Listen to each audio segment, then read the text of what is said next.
There is Vito Mielnicki Jr. Vito, how are you? What's going on, Ray? How you been doing?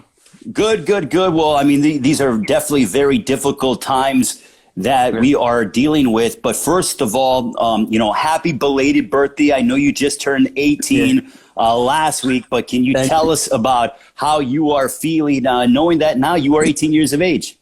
Yeah, I mean, I'm definitely happy I get to fight in all the states now. I don't have to have a restricted amount of states I can fight in, but I'm feeling good. I feel like this time has just helped me. I'm maturing more. I'm learning more. And I think I'm just getting better overall.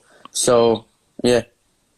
Also, Vito, you just went ahead and graduated high school for that matter. It was a different graduation for many graduates that are in high school and college as well. How was that experience? Congratulations on graduating high school. I know that was a momentous occasion for you and your family, but can you tell us about how the virtual graduation took place?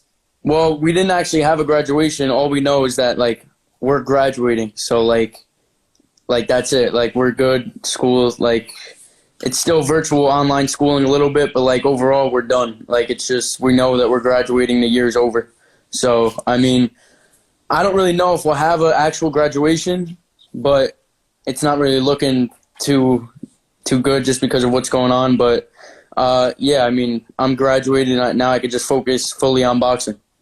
Well, let's talk about, focusing on boxing. Obviously, with the way that the coronavirus has affected the world, it has been rather difficult for guys to get in the gym and train and, sparring partners, things along those lines. I know a lot of guys are at home, or if they have home gyms, staying in shape. What have you been doing to maintain your fitness level?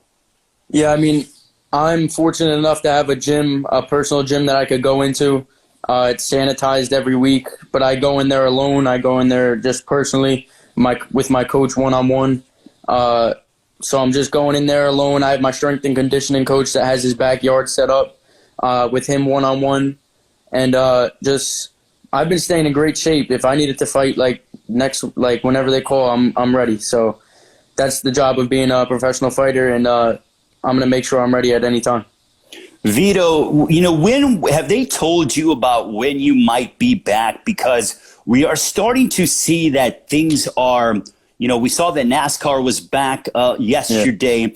Golf is back. And I know that this is different because it's, these are, two men inside the ring or two fighters going back at it. But have your people told you about when you could potentially return to the ring?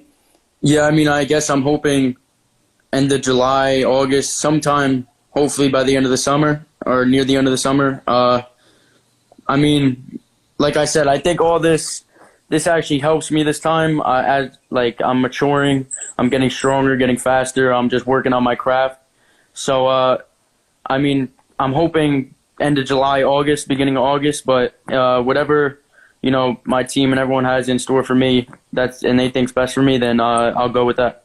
Is it nice to finally put school behind you? Because the one thing about you, and we're going to dive into this, is I remember seeing you during Wilder Fury 2 fight week and also during Wilder Ortiz 2 fight week. You were on those cards. And for those that don't know, just to give you an idea, when you fight in Las Vegas at that level and you're a prospect or a contender like Vito Mielnicki Jr., you have the grand arrivals on Tuesday. So you would get there Monday night or Tuesday morning, but you were still in high school. And then you have all these obligations throughout the week. You're making weight. You're fighting on Saturday. But you were also doing schoolwork in your hotel room and taking tests. What was that process like? Because I don't know of many fighters that have to deal with that. Yeah, I had to bring my schoolwork to Vegas at the MGM Grand when I'm in the middle of fight week. After grand arrivals, I think I actually had to go back in the room and finish my day's work of school, the day's schoolwork. So, I mean, like I said, in a week like that, I'm putting boxing. That's my main focus. My head is nowhere even in school, but I had to do it just so I could graduate like I did, and I'm happy that it's over with, just so I could fully maintain my focus on boxing and just keep getting better and just keep climbing the ladder in the welterweight division or wherever I'll be, because I don't know where my weight is going to be at, but wherever.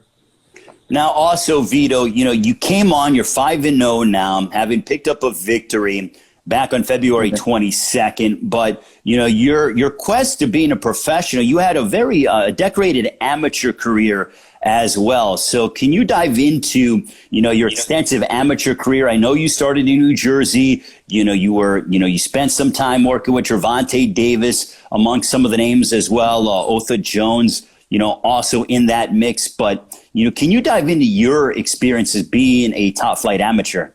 Yeah, I won the Junior Golden Gloves 4 times. I won the Ringside Worlds twice. Won the JO Nationals, was on the youth team once, the junior team once. I could go on and on, but I think the most important thing is the amount of experience that I got throughout my amateur career. So, like you said, I worked with Tank, worked with Otha, Shakur Stevenson. Me and him were really close growing up. And just like a lot of like the other like top prospects coming up were just top guys now. I've traveled with and I've been on the same team quote unquote, like in other countries that were just like region 1 was my region, but like prime time, Chris Colbert, like I knew him, I've known all of them. So, just my experience in the amateurs carried over to the pros. It's helped me transition. I believe my style is more fit for a professional. So, the transition wasn't really difficult for me. But, my experience in the amateur game definitely helped me transition to the pros. Now, I read something along the lines of that you had a fight. You have a variety of international experience, but you had a fight in Spain in which you felt that you were absolutely robbed, and it was like, okay, that almost woke you up as to say the amateur system isn't necessarily for me. Can you tell us about that story? Because, there was a possibility about you potentially, going ahead and trying to make Team USA for the Olympic team, which was supposed to take place this year in Tokyo. But, I know that there was that experience in Spain which kind of soured you on the amateurs. Yeah, the first thing is, one thing that really put me over the hump of definitely turning pro is I wouldn't have been able to go to the 2020 Olympics even if it happened because there was an age change. So, like, I had to be, I think it's 19 now, I'd only be 18. So I couldn't even go to that. But, my fight in Spain, that was my last amateur fight. So, I absolutely dominated the fight. I felt great. I looked great. I thought like there was no type of way they could have took the fight from me. But obviously they felt different. And it was a fight in Spain against a kid from Spain. So, the amateur game is way different than the pros.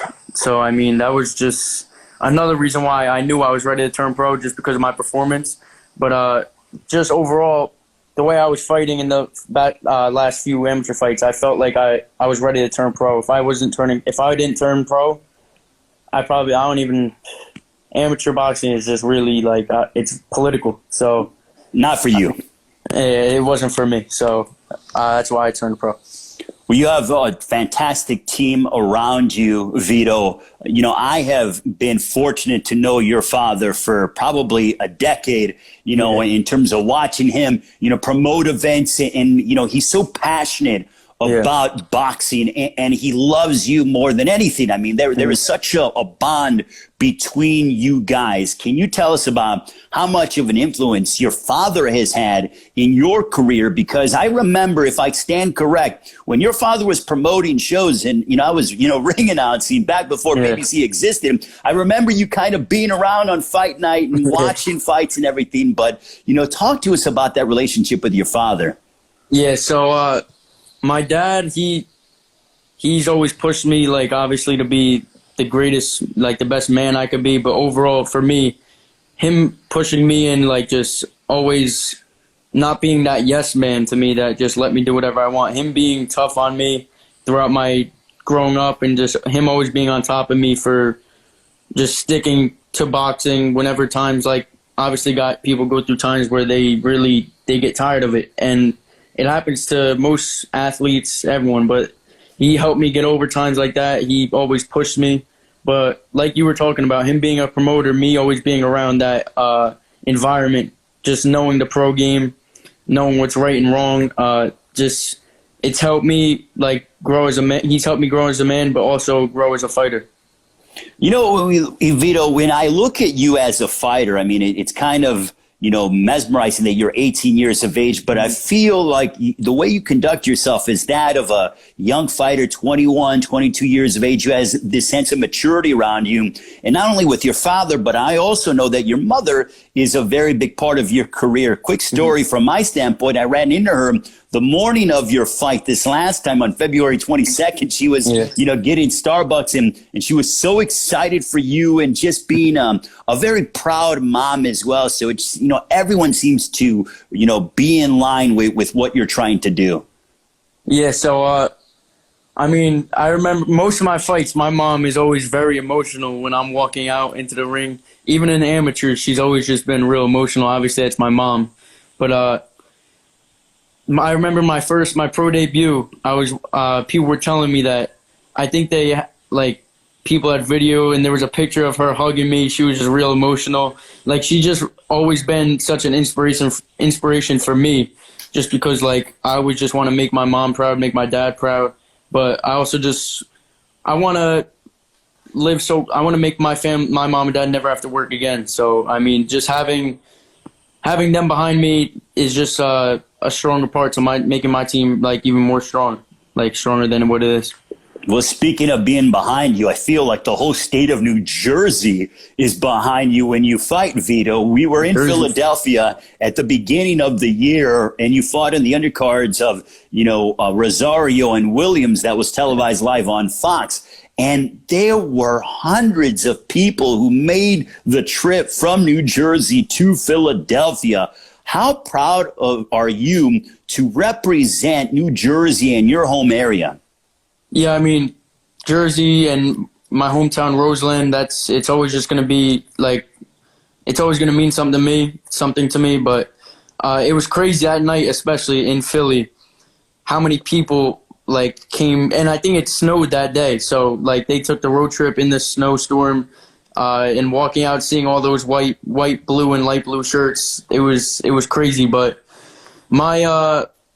the support in Jersey behind me, I'm grateful to have that behind me, and just knowing that they'll always be behind me throughout my career is it's good for me overall, and just good for my career, especially in the future. If I fight in Jersey, I'll sell the place out. Anywhere near Jersey, I'll sell the place out.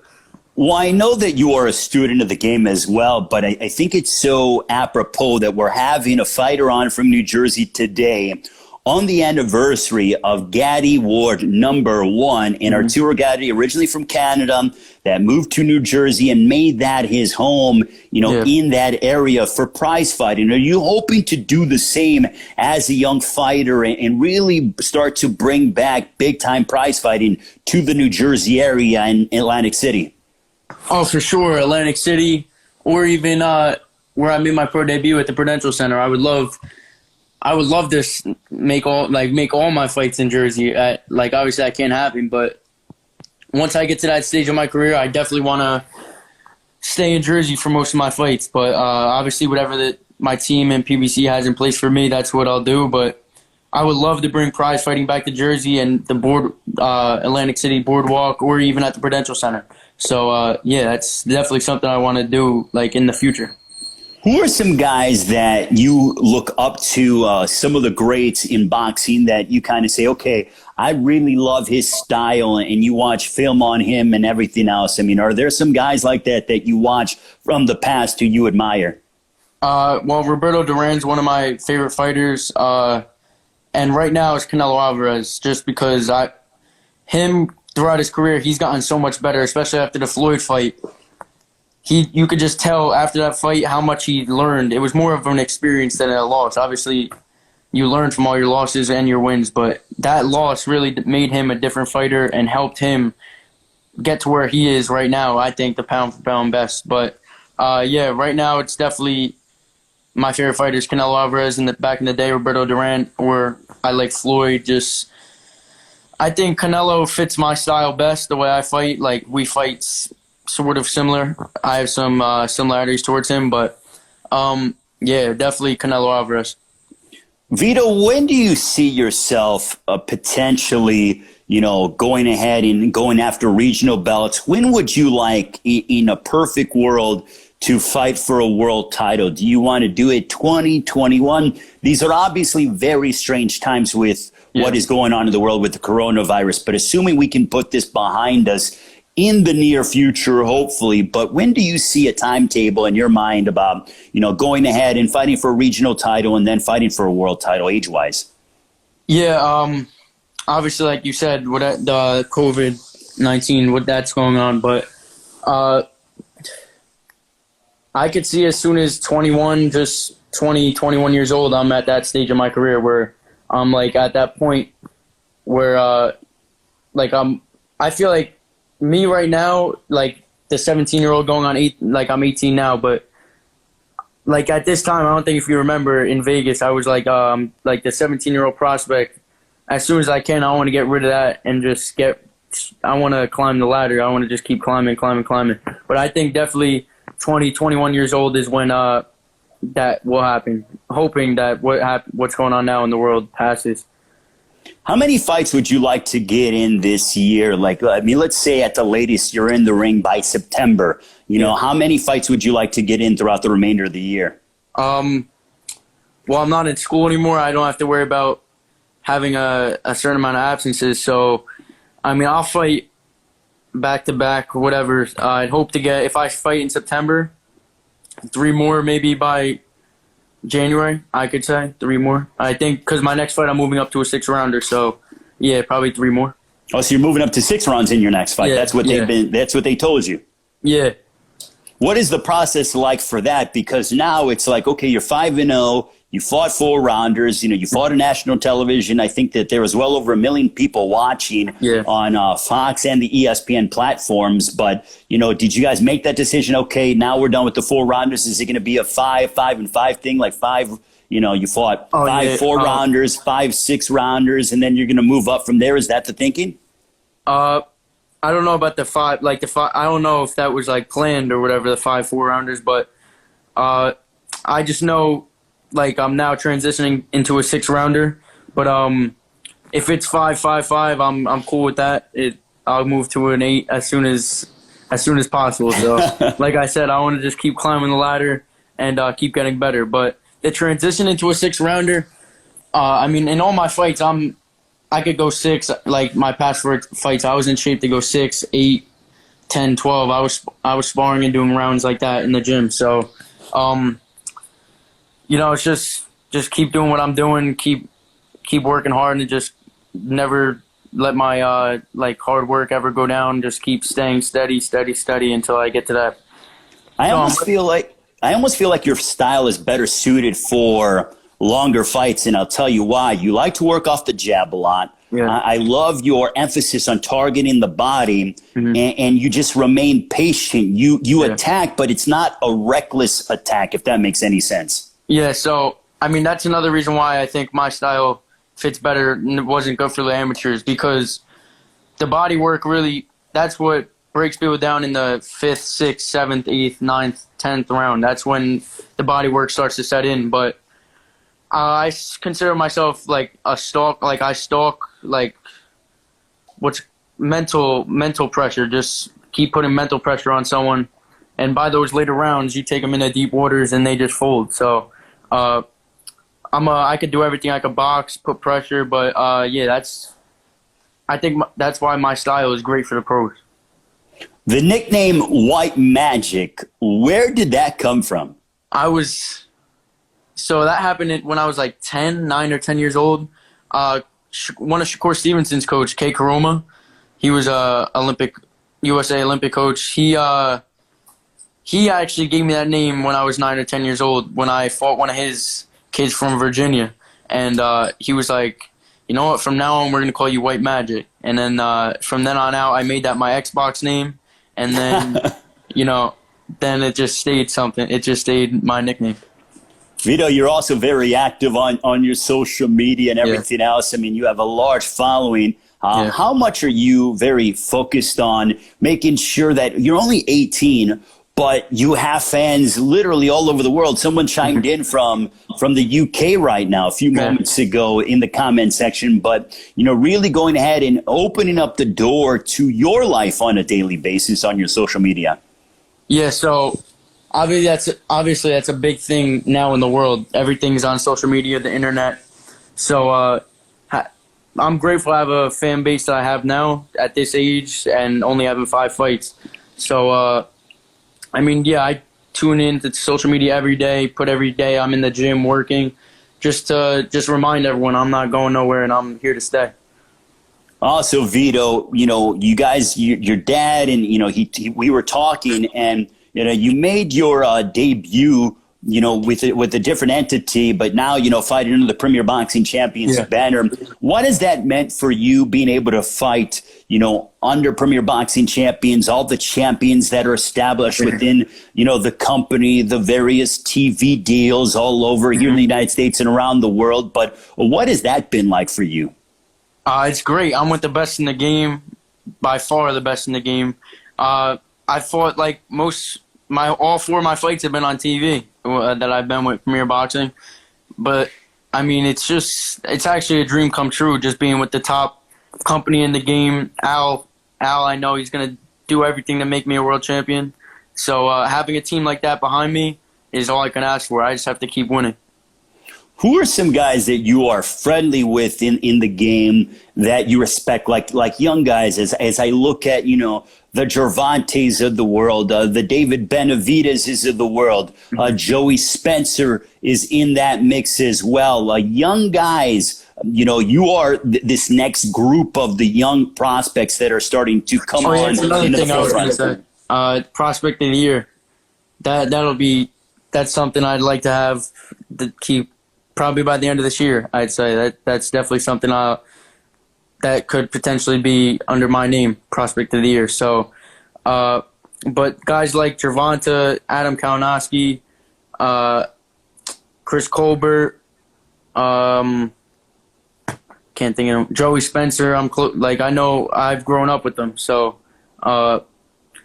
just having guys like that I'm friendly with that's also under the company it's cool. Just when I'm at the fights, I say what I see them. We're just have conversations together. It's cool to have friends that are under the same company as you. When you were at the fight in Philadelphia after your victory, Chris Colbert went ahead. He won the world title at 130. Yeah. How much did that motivate you, and how proud of you are of your friend who went ahead and achieved a lifelong dream?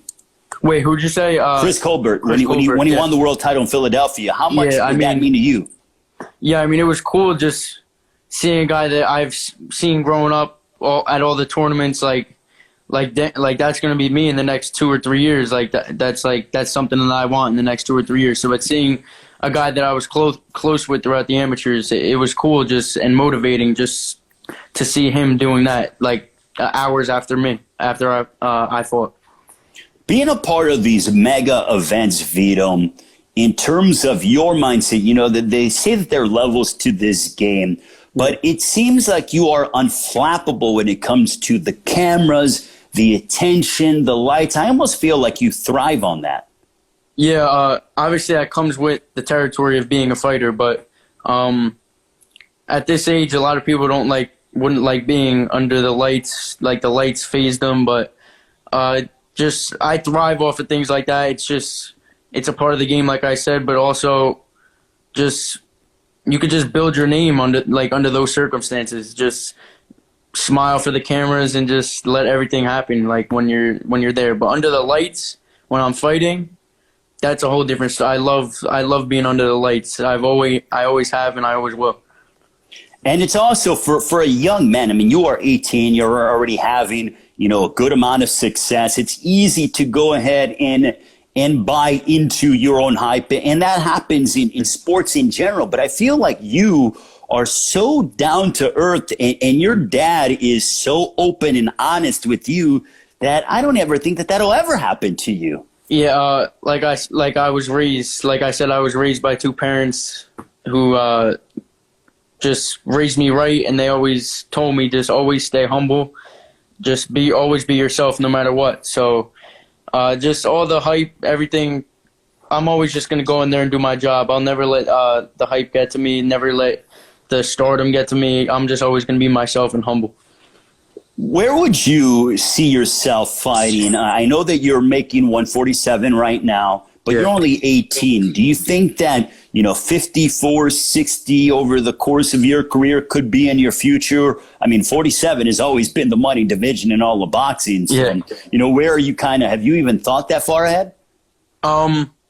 Obviously, even in this time, like I've been getting bigger. My body's obviously going to fill out more as I get older, but it's hard for me to say. I think probably 54 and 60, like 160. That's probably where I'll end up, around those two weights. But for now, I think I'm gonna stay at 147 and then see where that takes me. Maybe in the future I'll be a 154, 160 pounder.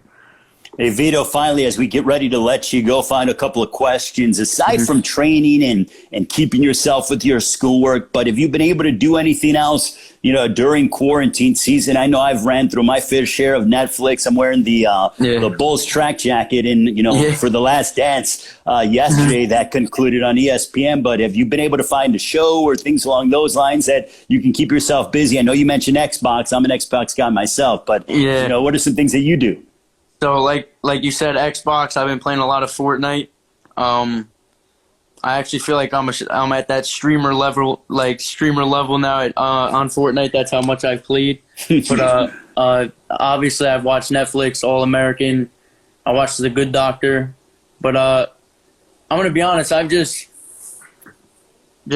been staying in the gym as long as I can. That's the time that I could get out of the house.